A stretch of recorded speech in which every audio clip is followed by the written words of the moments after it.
देखिए इस क्वेश्चन में हमसे क्या बोला गया है, for some real number A and B X plus Y is equals to 4, ये फर्स्ट इक्वेशन दी गई है।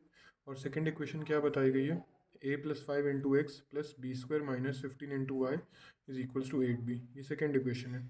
अब इनफाइनाइटली रूट्स हैं, जब भी इनफाइनाइटली रूट्स होते हैं तो हमारी कंडीशन क्या यूज़ होती है, a1/a2 is equals to b1/b2 is equals to c1/c2। ठीक है, अब a1 क्या है हमारी फर्स्ट इक्वेशन है X plus Y is equals to 4।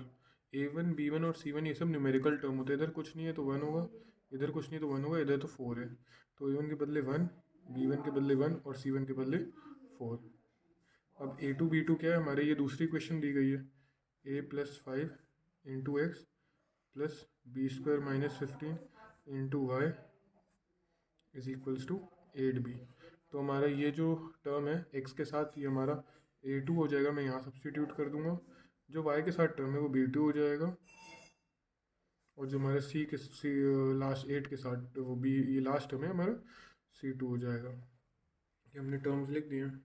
अब यहाँ से हम एक इक्वेशन फॉर्म करते, देखिए इन दोनों को यूज़ करके हम एक इक्वेशन फॉर्म करेंगे, क्योंकि इसमें एक ही वेरिएबल है b।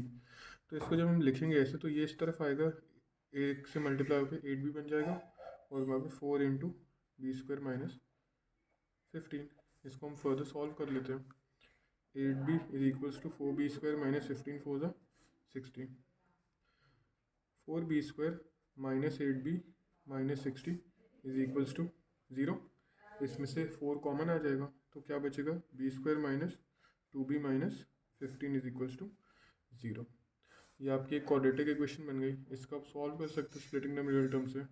आपको प्रोडक्ट क्या चाहिए, -15, वाई का कैसे, 5 इंटू -5 इंटू 3 से, और -5 प्लस 3 -2b आ जाएगा। तो इक्वेशन क्या बनेगी, B square minus 5b plus 3b minus 15।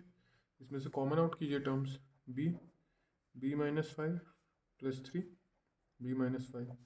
तो या तो b plus 3 is equals to 0 और b minus 5 is equals to 0। हम इसको फर्दर सॉल्व करते हैं, b इज इक्वल्स टू -3 या फिर b इज इक्वल्स टू 5। अब b की दो वैल्यूज़ आ गई हैं। अब आप इन दोनों को यूज़ करके देखिए, इसको और इसको, मतलब मैं क्या लिख सकता हूँ, 1/a plus 5 is equals to 4/8b। इसमें मैं b की दोनों वैल्यूज़ डालूंगा और a को सॉल्व करूँगा, 4 1 ज़ा 4 2 ज़ा, तो ये ऊपर आएगा, तो 2b is equals to a plus 5, या फिर 2b minus 5 is equals to a। ये इक्वेशन आ गई, 2b minus 5 is equals to a।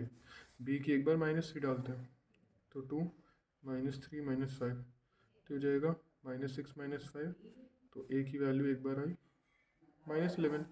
अब हम दूसरी वैल्यू डालते, क्या थी b की वैल्यू 5, इसी में डालते हैं हम यहाँ पे, 2 5 -5 इज इक्वल्स टू 5 2 10 10 -5, तो a की वैल्यू एक बार 5।